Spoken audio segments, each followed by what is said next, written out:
Hello and welcome to সাতকাহন। দেখো আমি আবার হাজির হয়ে গেছি তোমাদের কাছে একটা সুন্দর রেসিপি নিয়ে, শীতের রেসিপি নিয়ে, যেটা না হলে শীত তো পুরো জমেই না। ঠিক আছে, সেরকম একটা ছোট্ট রেসিপি নিয়ে তোমাদের কাছে হাজির হয়ে গেছি। চলো দেখে নিয়ে যাক কীভাবে বানালাম। দেখে নিশ্চয়ই বুঝতেই পারছো ভাপা পিঠা কত সুন্দর হয়েছে।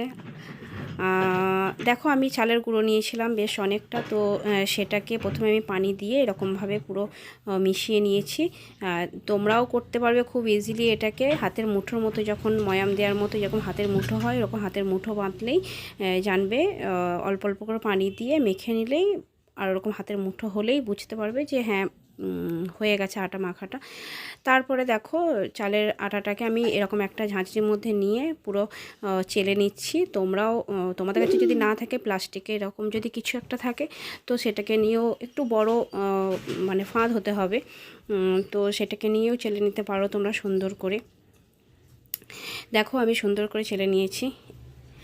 এখনও পর্যন্ত যারা আমার চ্যানেলটিকে সাবস্ক্রাইব করেনি অবশ্যই করবে, শেয়ার করবে, আর কমেন্ট করতে একদমই ভুলবে না, যতটা পারবে শেয়ার করবে। দেখো এখানে আমার হয়ে গেছে। তারপর আমি একটা হাঁড়ির মধ্যে পানি গরম করেছি।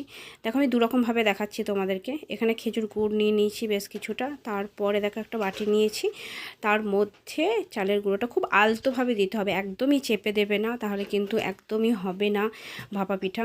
তারপর মাঝখানে দেখো আমি খেজুর গুড় নিয়েছি। খুব সিম্পলভাবে আমি দেখাচ্ছি যাতে সবাই করতে পারো তোমরা, বেশি তামঝাম করছি না।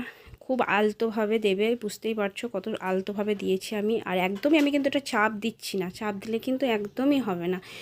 জাস্ট ওপরে হালকা হালকা করে আটাটা দিয়ে দেবে তোমরা। তারপর ওই ঝাঁঝরিটাই নিয়ে নিয়েছি, তার ওপরে দেখো আমি এটাকে দিয়ে দেব।